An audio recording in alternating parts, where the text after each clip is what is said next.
मेरे प्यारे किसान भाई जोहार नमस्कार। मैं Sonu Singh Jardega agro producer company limited के सीईओ। किसान भाई हम आज सिमडेगा के किसानों के साथ नागपुर आए हैं। और नागपुर एक ऐसा रीजन है जहाँ पे बागवानी बहुत ज़्यादा की जाती है। हम एक ऐसे किसान से मिलेंगे जो हमारे किसानों के लिए आज प्रेरणादायक होंगे और हमारे किसान के अतिथि के रूप में और हमें एक नई शिक्षा देंगे। हम उनसे जानते हैं उनका नाम क्या है और वे हमारे किसान में क्या महारत हासिल किए हैं। सर बताइए।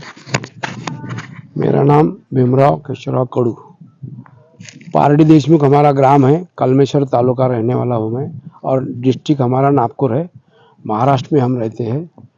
मुझे 2005 में उद्यान पंडित पुरस्कार मिला है, जो हाईएस्ट उत्पादन हमने संतरा का किया था।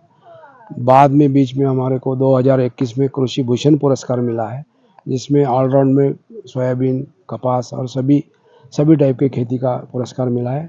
और एक फलोद्यान में मिला है वसंतराव नाइक प्रतिष्ठान का, वो जो 2024 में मिला है।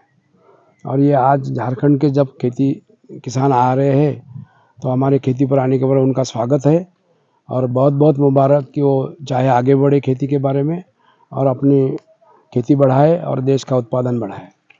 सर हमारे किसान जो है अक्सर वो लोग अनाज की खेती कर भागते हैं जी, तो उनके लिए क्या प्रेरणा हो सकता है आपका।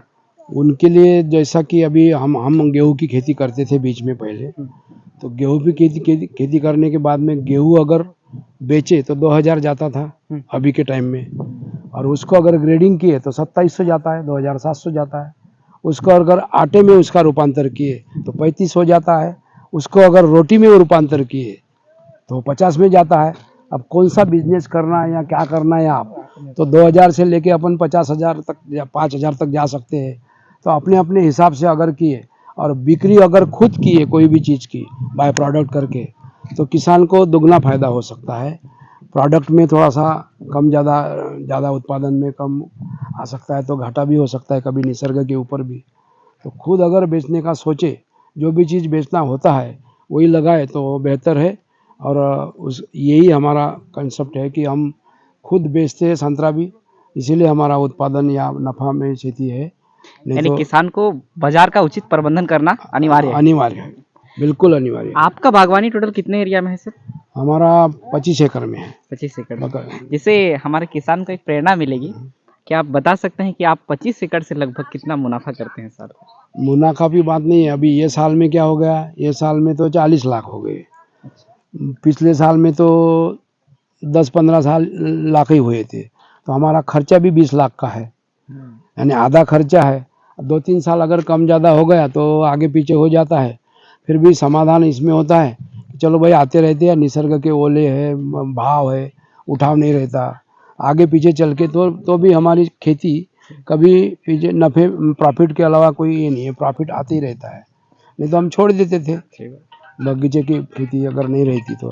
अभी तो दुनिया में बाय प्रोडक्ट हो रहा है, अभी नहीं हो रहा तो एक्सपोर्ट हो रहा है। अब थोड़ा सा एक्सपोर्ट आगे पीछे होने से थोड़ा सा ये साल में थोड़ी सी दिक्कत आ गई है। नहीं तो संतरा के रेट, फल के रेट, अभी तो कभी भी फल की खेती यानी इसके आगे चल के फल फ्रूट का ज़्यादा उपयोग करेंगे आहार में सब लोग, इसलिए उनकी खेती की ज़रूरत भी है।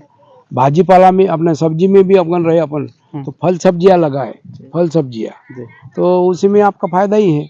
वो सबको ट्रांसपोर्ट में भी आती है। सिर्फ पाले भाजा जो है वही है घाटे में रहती है।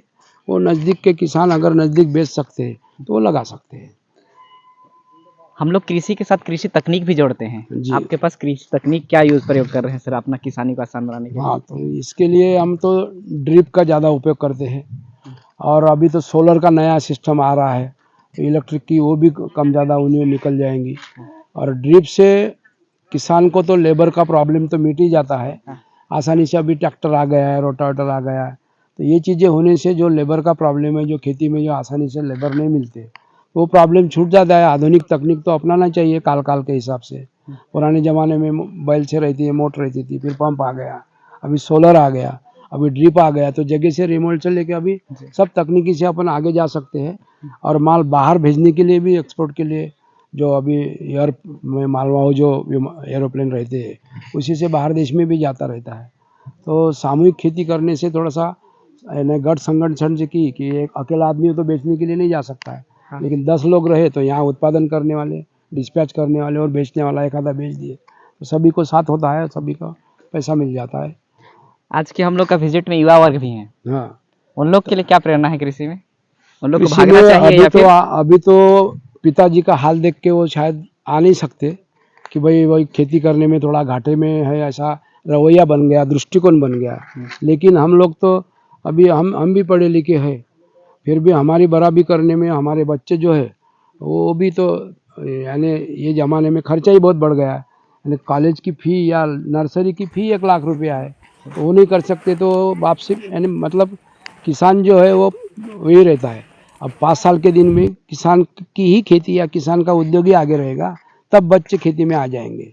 तब तक तो उनको लगता है कि नौकरी मिल जाएंगी, अभी तो बेरोजगार है सभी, फैक्ट्रियाँ या सभी दृष्टिकोण से खेती के दिन आने वाले हैं। इसलिए वो खेती में अगर आए लड़के तो बहुत अच्छी बात है। आप लोग आने नहीं देते, बड़े बुजुर्ग जो है वो आने नहीं देते, तो उनसे क्या जमेगा, हम ही करेंगे। उनकी उम्र हो गई फिर भी उनको लिफ्ट नहीं देते, लिफ्ट देना चाहिए। जैसे 2-3 बच्चे हैं तो एक बच्चा या 2 बच्चे हैं तो एक बच्चा खेती में अगर लगाए तो वो मार्केटिंग कर सकता है। मार्केटिंग सबसे ज़्यादा इम्पोर्टेंट है अभी खेती के प्रॉफिट के बारे में। हमारा आने वाला कृषि का भविष्य कैसा है? कृषि का भविष्य उज्जवल है, क्योंकि यही उद्योग रहने वाला है। मैं 5 साल से दावे से कहता हूँ कि यही उद्योग आगे चल के रहेगा, बाकी उद्योग में मंदी आ रही है। ठीक है, थैंक यू।